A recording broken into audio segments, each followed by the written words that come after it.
Students, इस video में हम रिवीजन असाइनमेंट 3 करेंगे। जो हमने कल असाइनमेंट किया था, देखा था, उसमें एक क्वेश्चंस थे। तो स्टूडेंट यहाँ पर जो सबसे पहले हमारे पास क्वेश्चन है स्टेट ओम्स लॉ। तो स्टूडेंट, जैसे कि हमने जो लेक्चर वीडियो में भी ओम्स लॉ को डिफ़ाइन किया था, समझा था, तो स्टूडेंट यहाँ पर इसको देखते हैं कि ओम्स लॉ क्या होता है, इसकी क्या स्टेटमेंट होगी। तो स्टूडेंट यहाँ पर अगर हम ओम्स लॉ को समझते हैं तो उससे पहले इसकी ज़रूरत क्यों पड़ी वो हम देखते हैं कि यहाँ पर ये किस पर अप्लाई किया जाता है। मान लीजिए हमारे पास स्टूडेंट क्या है कि एक कोई कंडक्टर है। ये हमारे पास क्या है स्टूडेंट, एक कंडक्टर है और इस कंडक्टर के अक्रॉस हमने क्या किया, इस कंडक्टर के अक्रॉस हमने एक बैटरी को ऐसे कनेक्ट किया। बैटरी को हमने क्या किया, ऐसे कनेक्ट किया। ये मान लीजिए पॉजिटिव टर्मिनल, ये नेगेटिव टर्मिनल, और ये जो बैटरी है ये क्या कर रही है स्टूडेंट, वी पोटेंशियल डिफरेंस क्या कर रही है, क्रिएट कर रही है इस कंडक्टर के अक्रॉस। यानी यहाँ से यहाँ तक का जो हमें पोटेंशियल डिफरेंस मिलेगा वो क्या मिलेगा स्टूडेंट, वी मिलेगा ना। इसको हम जब कनेक्ट करेंगे, ओके। तो स्टूडेंट इसको कनेक्ट करने के बाद जैसे ही हम इसको कनेक्ट करते हैं, की को हम क्या करते हैं, ऑन करते हैं, तो इसमें से ऐसे हमें क्या मिलता है, करंट मिलता है। मान लीजिए क्या स्टूडेंट, ये आई करंट ऐसे फ्लो होने लगा। तो स्टूडेंट यहाँ पे जो ओम्स लॉ है, ओम्स लॉ हमें क्या बताता है कि ओम्स लॉ हमें ये जो हमने बैटरी अप्लाई कनेक्ट की है, बैटरी क्या करती है, पोटेंशियल डिफरेंस अप्लाई करती है, और इस पोटेंशियल डिफरेंस के कारण किसी भी सर्किट में हमें क्या मिलता है स्टूडेंट, करंट मिलता है। क्यों मिलता है, क्योंकि जैसे ही बैटरी को हम कनेक्ट करते हैं तो ये बैटरी क्या करती है, इसमें से कंडक्टर में से जो इलेक्ट्रॉन्स होते हैं, जो नेगेटिव चार्ज इलेक्ट्रॉन होते हैं, वो क्या करने लगते हैं, इस पॉजिटिव चार्ज की इलेक्ट्रोड की तरफ मूव करना स्टार्ट कर देते हैं।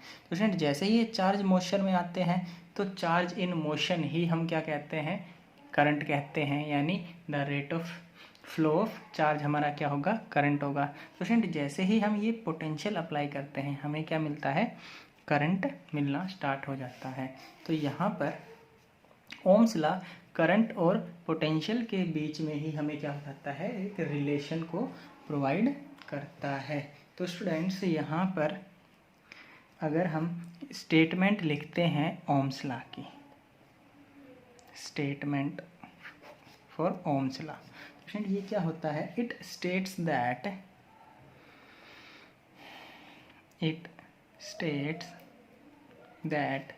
द इलेक्ट्रिक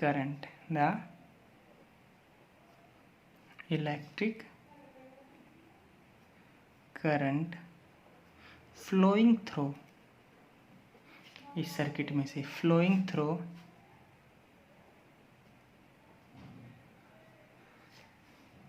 एक कंडक्टर, थ्रू ए कंडक्टर कह सकते हैं या फिर वायर कह सकते हैं, flowing through a wire is directly proportional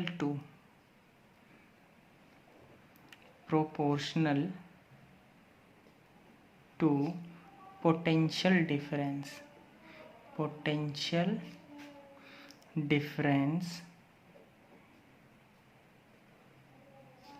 across its end।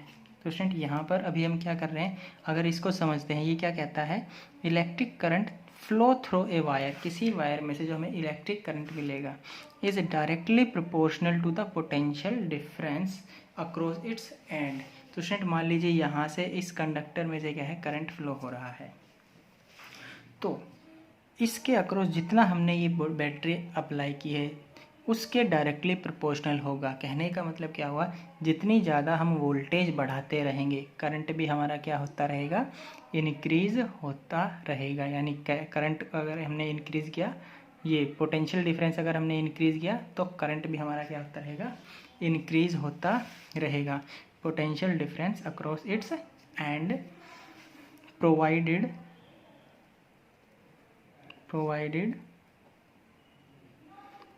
physical conditions such as temperature remain constant। तो स्टूडेंट जब हम ये इस एक्सपेरिमेंट को करेंगे, मतलब V और I में जब रिलेशन निकालेंगे, तो हमारा टेम्परेचर क्या होना चाहिए स्टूडेंट? कांस्टेंट होना चाहिए। तो इसको हम क्या कहेंगे? ये हमारी क्या है? Statement of the Ohm's law. और इसको स्टूडेंट्स हम मैथमेटिकली कैसे लिखते हैं? इसको हम मैथमेटिकली लिख सकते हैं, जितना हम पोटेंशियल डिफरेंस अप्लाई करते हैं उसके डायरेक्टली प्रोपोर्शनल हमें क्या मिलेगा? करंट मिलता है। यानी जितना ज़्यादा पोटेंशियल डिफरेंस उतना ज़्यादा हमें क्या मिलेगा? करंट मिलता है। और जब हम साइन ऑफ प्रोपोर्शनैलिटी को हटाते हैं तो स्टूडेंट्स यहाँ पर एक कांस्टेंट आता है जिसको हम क्या कहते हैं? रेजिस्टेंस। इस आर को हम क्या कहते हैं? रेजिस्टेंस। तो स्टूडेंट ये तो थी हमारी statement for Ohm's law. Okay, ये है mathematical relation for Ohm's law. ये क्या है स्टूडेंट? यहाँ पर mathematical relation for Ohm's law. और स्टूडेंट अगर हम इसके लिए ये जो हमारे पास स्टेटमेंट है V directly proportional to I, इसके लिए अगर हम कोई ग्राफ बनाते हैं, ग्राफ कुछ इस तरीके से, ये मान लीजिए यहाँ पर हमने क्या लिया? V लिया और यहाँ पे क्या लिया? I। तो स्टूडेंट ये ग्राफ बिल्कुल ऐसे स्ट्रेट लाइन चलता है। ये ग्राफ कैसे चलेगा? ऐसे स्ट्रेट लाइन चलता है। कहने का मतलब क्या है? जैसे जैसे हम पोटेंशियल डिफरेंस को इंक्रीज़ करते हैं हमारा करंट भी क्या होगा? ऐसे इंक्रीज़ होगा। देखो जैसे जैसे हमारा इस डायरेक्शन में पोटेंशियल इंक्रीज़ होने लग रहा है, वैसे उसी तरीके से हमारा जो करंट है स्टूडेंट वो भी क्या होगा? ऐसे इंक्रीज़ होने लग रहा है इस तरीके से। यानी दोनों एक साथ इंक्रीज़ होते रहेंगे। तो ये जो ग्राफ है ये हमारा किस इक्वेशन के अकॉर्डिंग आता है स्टूडेंट? ये। और ये इक्वेशन के अकॉर्डिंग हमारा ग्राफ क्या रहेगा? स्ट्रेट लाइन रहेगा, जो हमें क्या इंडिकेट करता है कि potential difference and current are directly proportional हैं। नेक्स्ट क्वेश्चन स्टूडेंट यहाँ पर, give the mathematical relation for Ohm's law. तो स्टूडेंट्स यहाँ पर जो हमारे पास ये जो इक्वेशन है ये क्या है? हमारी मैथमेटिकल रिलेशन है ओम्स लॉ के लिए। एंड स्टूडेंट यहाँ पर अगर हम define resistance, third question is define resistance. तो स्टूडेंट यहाँ पर हम इस आर को क्या करते हैं? डिफाइन करते हैं। किस तरीके से?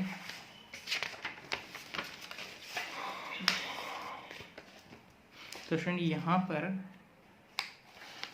ये जो हमारे पास V is equals to IR, ये हमारे पास एक इक्वेशन आई थी। तो स्टूडेंट यहाँ पर R हमारा क्या था? रेजिस्टेंस था। इस रेजिस्टेंस को हमें क्या करना है? डिफाइन करना है। तो एक्चुअल में स्टूडेंट्स यहाँ पे रेजिस्टेंस होता क्या है? रेजिस्टेंस का नाम मतलब होता है कि something it is the resist in the path of flow of current. यानी ये जो रेजिस्टेंस होता है ये एक ऐसी प्रॉपर्टी होती है, it is the property which resist the flow of current. यानी स्टूडेंट जब मान लीजिए ऐसे हमारा ये कंडक्टर था, इस कंडक्टर में ये इलेक्ट्रॉन्स, ये यहाँ पे जो इलेक्ट्रॉन्स थे, ये इलेक्ट्रॉन्स क्या करते हैं? ऐसे आगे मूव करते रहते हैं। ये क्या करते रहेंगे? ऐसे आगे मूव करते रहते हैं। लेकिन स्टूडेंट जब इलेक्ट्रॉन्स आगे मूव करते हैं तो इनके सामने कोई ना कोई पॉजिटिव आयन टकरा जाता है, कोई ना कोई पॉजिटिव आयन टकरा जाता है। तो जब ये इलेक्ट्रॉन ऐसे आगे जाएंगे तो ये आसानी से ऐसे सीधे नहीं जा पाएंगे, जिसके कारण इनका रास्ता ऐसे क्या हो जाता है? चेंज हो जाता है। इनका रास्ता क्या होता है? ऐसे चेंज हो जाता है। इस तरीके से जिगजैग मोशन में चलना स्टार्ट कर देते हैं ये इलेक्ट्रॉन क्या करते हैं, इन पॉजिटिव आयन से कोलिजन करना स्टार्ट कर देते हैं, जिसके कारण इस इलेक्ट्रॉन्स के रास्ते में कुछ रुकावटें आने लग जाती हैं, जो कि ये कोलिजन है। तो इसी इन्हीं रुकावटों को या फिर ये जो ऑब्स्टेकल्स हैं, इनको क्या कहते हैं स्टूडेंट, हम रेजिस्टेंस कहते हैं। क्योंकि स्टूडेंट ये जो करंट के इलेक्ट्रॉन के पाथ में जो ये कोलिजन होने लग रहा है, ये करंट को स्मूथली फ्लो नहीं होने दे रहा, यानी करंट को क्या कर रहा है, ये रेजिस्ट कर रहा है। तो स्टूडेंट इसी को हम क्या कहते हैं, रेजिस्टेंस कहते हैं। और अगर हम इसको डिफाइन करें, रेजिस्टेंस को क्या करें स्टूडेंट, हम डिफाइन करें, तो रेजिस्टेंस होता क्या है student, it is the property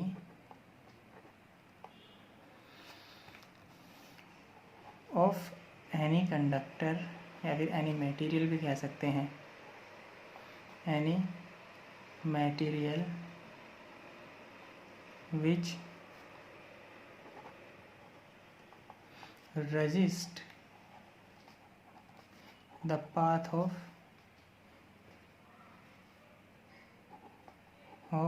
flow of current, which resist the path of flow of current, यानी जो करंट होता है स्टूडेंट, उसके फ्लो को क्या करता है, रेजिस्ट करता है, उसको हम क्या कहते हैं स्टूडेंट, रेजिस्टेंस कहते हैं। उसको हम क्या कहेंगे स्टूडेंट, यहाँ पर रेजिस्टेंस कहेंगे। और स्टूडेंट यहाँ पर अगर हम ये कहें कि कॉज ऑफ रेजिस्टेंस क्या है, क्या स्टूडेंट यहाँ पर हम क्या कह सकते हैं, यहाँ पर cause of resistance, cause of resistance मतलब रेजिस्टेंस का कारण क्या है। तो स्टूडेंट यहाँ पर ये इलेक्ट्रॉन इन आयंस से क्या कर रहे थे, कोलिजन कर रहे थे, इसी के कारण हमें क्या मिल रहा है, ये रेजिस्ट मिल रहा है, यानी ये रेजिस्टेंस मिल रहा है। स्टूडेंट यहाँ पर कह सकते हैं collision of electrons, collision of electrons with positive ion, with positive ions, इस कोलिजन के कारण ही हमें क्या मिलता है, ये रेजिस्टेंस मिलता है। तो स्टूडेंट कॉज ऑफ रेजिस्टेंस क्या हुआ, ये कोलिजन हुआ, यानी कोलिजन के कारण हमें क्या मिलता है, ये रेजिस्टेंस मिलता है। इसके बाद स्टूडेंट हमारे पास नेक्स्ट क्वेश्चन है, what is the SI unit of resistance. तो स्टूडेंट यहाँ पर जो ये फॉर्मूला है, इस फॉर्मूले के अकॉर्डिंग हमें क्या करना है, रेजिस्टेंस की यूनिट को फाइंड आउट करना है। तो स्टूडेंट यहाँ पर जो हमारे पास फॉर्मूला है V is to I R, अगर हम यहाँ से R को फाइंड आउट करें तो V बाई आई, और अगर हम V को कहें तो V होता है स्टूडेंट पोटेंशियल डिफरेंस,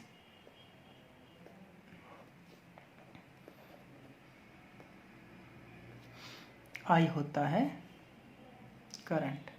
तो यहाँ पर V अगर पोटेंशियल डिफरेंस है तो इसकी यूनिट हमें पता है स्टूडेंट वोल्ट होता है, और करंट की यूनिट होती है स्टूडेंट एम्पियर।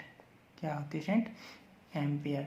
तो वोल्ट पर एम्पियर हमारा क्या हुआ, रेजिस्टेंस की यूनिट है, और इसको नया नाम दिया गया है स्टूडेंट ओम। क्या नाम दिया गया है, ओम, यानी रेजिस्टेंस की यूनिट क्या हुई स्टूडेंट, ओम। और इसको हम एक सिंबल भी है, या तो इस तरीके से लिख सकते हैं स्टूडेंट, या फिर अनदर सिंबल है ये भी हमारा क्या है, रेजिस्टेंस की यूनिट को इस तरीके से भी डिनोट करते हैं। ये भी हमारा क्या है, ओम है, ये भी हमारा क्या है, ओम। हम किसी भी तरीके से इसको रिप्रेजेंट कर सकते हैं। तो ये है स्टूडेंट हमारी यूनिट ऑफ रेजिस्टेंस। ये क्या था स्टूडेंट, हमारा यूनिट ऑफ रेजिस्टेंस। तो स्टूडेंट यहाँ पर ये जो ओम है, एक्चुअल में ये जो ओम है ये एक ग्रीक लेटर है, ये हमारा क्या है, एक ग्रीक लेटर है, और ग्रीक में इसको ओमेगा बोलते हैं। क्या बोलते हैं स्टूडेंट, इसको ग्रीक में इसको ओमेगा बोलते हैं।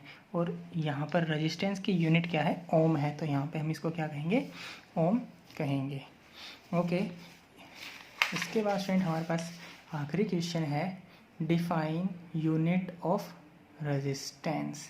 तो स्टूडेंट यहाँ पर जो ये ओम है, इसको हमें क्या करना है, डिफाइन करना है। क्या करना है स्टूडेंट, इसको डिफाइन करना है। तो इसको हम किस तरीके से डिफाइन कर सकते हैं स्टूडेंट, यहाँ पर ये जो क्वेश्चन है, ये जो हमारे पास इक्वेशन है R = V/I। अगर स्टूडेंट इस इक्वेशन में V को मैं 1 वोल्ट पुट करूं और करंट को मैं 1 एम्पियर पुट करूं, क्या करूं, 1 एम्पियर पुट करें, तो यहाँ पर जो R होगा स्टूडेंट, V की जगह 1 वोल्ट, I की जगह 1 एम्पियर, तो ये हो गया 1 ओम। क्या हुआ स्टूडेंट, ये 1 ओम। तो 1 ओम को हम यहाँ से डिफाइन कर सकते हैं स्टूडेंट। कैसे, कि जब हमने, कि स्टूडेंट यहाँ पे हम कह सकते हैं जब हमने 1 वोल्ट पोटेंशियल डिफरेंस अप्लाई किया और उस सर्किट में कितना करंट फ्लो हो रहा है, 1 एम्पियर का क्या हो रहा है, करंट फ्लो हो रहा है। तो स्टूडेंट हम कह सकते हैं कि उस कंडक्टर का रेजिस्टेंस क्या होगा, वहाँ पर 1 ओम होगा। कहने का मतलब क्या स्टूडेंट, अगर हम ये कहें जैसे कि ये हमारे पास एक कंडक्टर है, इस कंडक्टर के अक्रॉस अगर मैं 1 वोल्ट का पोटेंशियल डिफरेंस अप्लाई करता हूँ और इसमें से 1 एम्पियर करंट फ्लो होता है, तो इस कंडक्टर का जो रेजिस्टेंस होगा वो क्या होगा स्टूडेंट, 1 ओम होगा। क्या होगा स्टूडेंट, इस कंडक्टर का रेजिस्टेंस 1 ओम होगा, क्योंकि 1/1 क्या हो जाएगा, 1 वोल्ट ओम मिलेगा। ये हमारा क्या होगा, 1 ओम होगा अगर 1 वोल्ट पोटेंशियल डिफरेंस हो और उसमें से 1 एम्पियर करंट फ्लो होता हो तो स्टूडेंट यहाँ पर हम इसको डिफाइन कर सकते हैं, resistance of conductor, resistance of a conductor is equal to 1 ohm if a current of, कितना फ्लो हुआ था स्टूडेंट यहाँ पे, 1 ampere, current of 1 ampere flows between 2 points of the conductor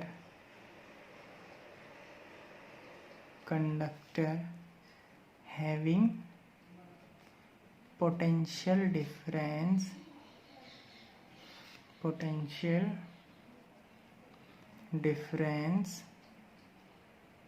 1 volt.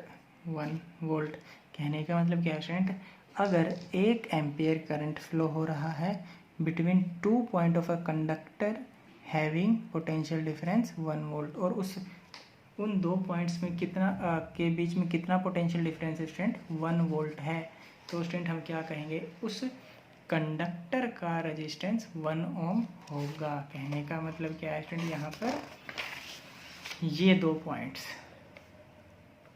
इन दोनों पॉइंट्स के अक्रॉस पोटेंशियल डिफरेंस 1 वोल्ट, यहाँ से current गया 1 एम्पियर, तो इसका मतलब इसका जो रेजिस्टेंस होगा 1 ओम होगा।